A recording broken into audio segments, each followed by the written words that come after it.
धन्य हो बाबा साहब जो आज हमें इंसान गिनने पर लोगों को मजबूर कर दिया।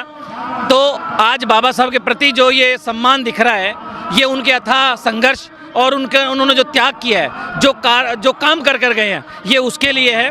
और आज के दिन पूरा विश्व, मैं आपको बताऊं कि 1956 में जब बाबा साहब का परिनिर्वाण हुआ था तो 193 देशों ने अपने झंडे झुका दिए थे।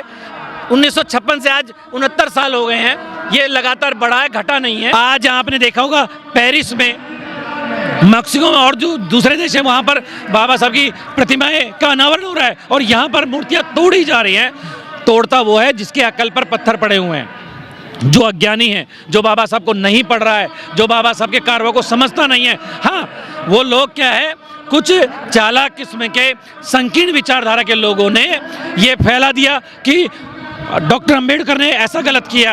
और मैं ये कहूँगा कि कोई गलत नहीं किया, सबका भला किया, सबका विकास किया, सबको एक साथ बराबरी में लेकर आए। एक बार पढ़कर को तो देखो, अगर बाबा साहब को भारत पढ़ लेगा, भारत का युवा पढ़ लेगा, ओबीसी वर्ग पढ़ लेगा, जनरल पढ़ लेगा, महिलाएं पढ़ लेंगी ना, तो मैं कहता हूँ शायद बाबा साहब की जितनी पूजा वो कर सकते हैं, किसी दूसरे की नहीं करेंगे। लेकिन सिर्फ पढ़ने की देर है, उनको समझने की देर है। जिसने पढ़ा है, आज वो चाहे ओबीसी वर्ग का हो, चाहे जनरल कास्ट का हो, चाहे एससी का हो, चाहे एसटी का हो, वो इस प्रांगण में नजर आएगा, बाबा साहब की फोटो के आगे नतमस्तक होगा।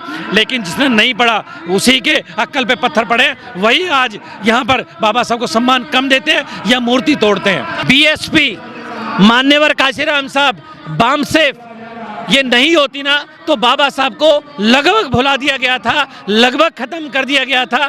उस समय के मनुवादी लोगों ने, तत्काल सरकार में चलाने वाले, चाहे वो कांग्रेसी हों, चाहे जनता दल हो, चाहे बीजेपी के हो, चाहे और भी लोग हों, जिन लोगों ने लगातार बाबा साहब को खत्म करने का काम किया। लेकिन आज इस कारवां की सफलता आप ये देखेंगे कि कोई ऐसा गांव, कोई ऐसी ढाणी, कोई ऐसी जगह नहीं बची जहां बाबा साहब को आज सम्मान नहीं दिया जा रहा हो। बाबा साहब के व्यक्तित्व की पूरी दुनिया में चर्चा होती है, लेकिन भारत में ही क्यों उनके ऊपर उंगलियां उठाई जाती है? देखिए, जो जिनके दिमाग पर पत्थर पड़े हैं, जो अपने पूर्वजों की गलत धारणाओं को लेके बैठे हैं, हम बीएन राव जी का सम्मान करते हैं कि वो कुछ सलाहकार समिति में थे, उन्होंने कुछ आंकड़े इकट्ठे किए, बाबा साहब के बताए हुए कामों को उन्होंने पूरा किया, क्योंकि सहयोगी होना जरूरी है, हम उनका सम्मान करते हैं। लेकिन आज मैं ये कहूँगा, अभी संसद में 26 नवंबर को बहुत बड़ा पूरा संसद चल रहा था, राष्ट्रपति जी के द्वारा वक्तव्य हुआ था। मैं उन लोगों के कहूँगा, एक बार उस वक्तव्य को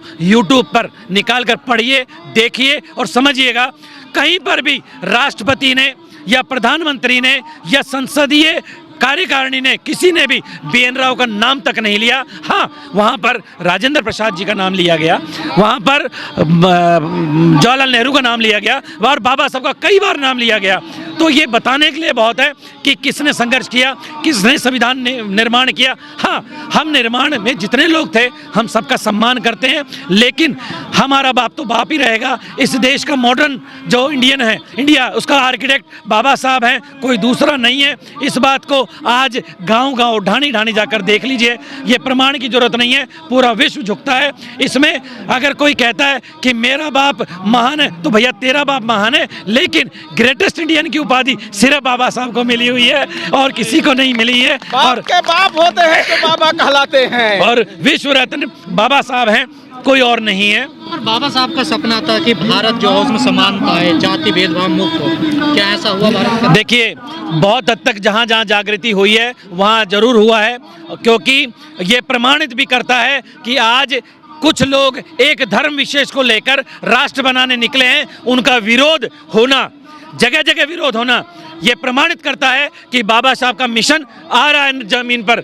जो हमारे समाज के जो सामाजिक कार्यकर्ता हैं, या आप ये मानिए बुद्धिस्ट कम्युनिस्टी के लोग हैं, या जो सभी धर्मों को सम्मान देने वाले जो लोग हैं, वो लगभग विरोध कर रहे हैं। क्योंकि राष्ट्र बनने की बात कर रहे हैं क्या? राष्ट्र बनने के लिए किसी एक धर्म की जरूरत नहीं है। दिक्कत है हिंदू राष्ट्र। देखिए, अगर धर्म के आधार पर राष्ट्र बनता तो इस विश्व में 5 या 7 या 8 ही राष्ट्र होते। राष्ट्र के लिए सभी की जरूरत होती है, गरीब की, अमीर की, हिंदू की, मुसलमान की, सिख की, सभी धर्मों के लोगों की जरूरत होती है। और बाबा साहब लिख कर गए हैं, जो जो पार्टीशन ऑफ पाकिस्तान उसके अंदर भी लिख कर गए हैं कि अगर किसी समय एक राष्ट्र को किसी धर्म के लिए अगर लेके जाएंगे तो निश्चित रूप से उस राष्ट्र के टुकड़े कराने के बराबर है और वो दुर्भाग्य होगा और वो इस राष्ट्र के लिए गलत होगा। और वह आपके चैनल के माध्यम से बड़ी जिम्मेदारी से ये कह रहा हूँ कि अगर एक राष्ट्र को इस धर्म के नाम से बनाएंगे तो इस राष्ट्र के कई टुकड़े होंगे और साथ के साथ ये देश बर्बादी की तरफ जाएगा। इससे पहले भी कुछ राष्ट्रों ने एक धर्म विशेष को लेकर एजेंडा चलाया, एक धर्म के लिए राष्ट्र बनाने की कोशिश करी। आज देखिए उनकी दुर्दशा, इतनी बुरी हालत है। और हम इस देश से प्यार करते हैं तो हमें सबका सम्मान, सबका आदर करना पड़ेगा और सबकी जरूरत इस राष्ट्र के लिए है। तो क्या भारत को तोड़ना चाहते हैं वो लोग? बिल्कुल तोड़ना चाहते हैं।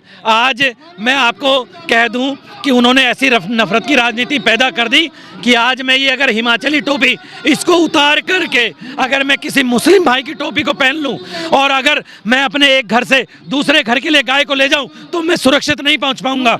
ये धर्म की, ये नफरत की राजनीति इन्होंने पैदा कर दी है।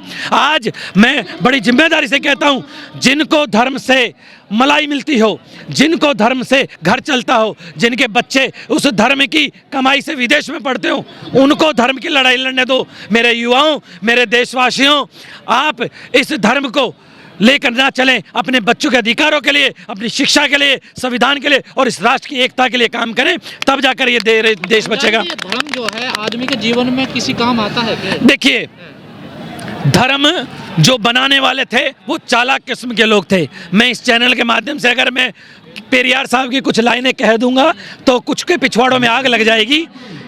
धर्म एक धंधा है।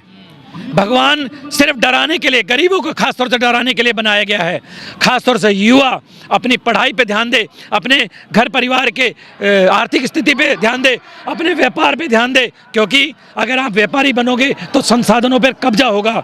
आज बाबा साहब को नमन कर रहे हो। बाबा साहब जितना अर्थशास्त्री कोई पैदा नहीं हुआ, और अगर अर्थशास्त्री समझते हो और अगर उनकी बात को ध्यान देते हो तो आइए हम अपने ये जो भारत के संसाधन हैं इन पर बराबरी का हिस्सेदारी की बात करिए, उस पर कब्जा करने की बात करिए। क्योंकि आपको पता होगा इस देश को कारपोरेट घराने चला रहे हैं, व्यापारी लोग चला रहे हैं। आज जो एयरपोर्ट थे वो स्टेशनों से भी बदतर की स्थिति में हो गए हैं। निजीकरण का ये जो दुष्प्रभाव ये दिख रहा है, आप देखेंगे कि निजीकरण करके इन्होंने एयरपोर्टों को स्टेशन बना दिया है और इतना भयंकर स्टेशन बना दिया जैसे यहाँ से बिहार की ट्रेन जाती हो। आप देखेंगे कि 5,000 की जो टिकट थी वो 90,000 रुपये की ट्रेन वो फ्लाइट की टिकट मिल रही है। ये दुष्परिणाम है। अगर अभी नहीं समझे तो कभी नहीं समझोगे। और ख़ास तौर से जो ये यूपी का क्षेत्र आता है, एनसीआर का, मैं नोएडा से आपके चैनल के माध्यम से सभी युवाओं को, सभी साथियों को आग्रह करूंगा, 2027 नज़दीक है। इस बार चूके तो तुम्हारे बच्चे निश्चित रूप से गुलामी में जाएंगे। एक झंडा, एक डंडा, एक नेता, और वो भी सबसे मजबूत हमारी राष्ट्रीय पार्टी जो है, आज उसको सत्ता में लाने की सबसे ज़्यादा ज़रूरत है। तब जाकर ये बिल्डोजर रुकेगा जो नफरत की राजनीति करता है। आज आपसे आग्रह करता हूँ, अगर बाबा साहब ने आपके बच्चों के लिए कुछ किया हो और बहन जी ने, मान्यवर साहब ने या बीएसपी के कार्यकर्ताओं ने कभी तुम्हारी बात एक बार भी अगर संसद में रखी हो तो आपको, आपके बच्चों की सौगंध है, इस बार 27 में चूकना मत, किसी के बहकावे में मत आइएगा।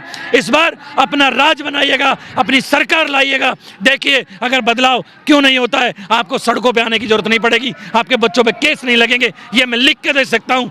आज एक बार फिर पुनः आपको 2027 की तैयारी के साथ मैं आपसे आग्रह करूँगा कि स्वस्थ रहिए, अच्छा खाइए और नशे पते से दूर रह के अपने कैरियर को, अपने घर को मजबूत करिएगा। बहुत बहुत धन्यवाद। जय भीम, जय भारत, जय संविधान।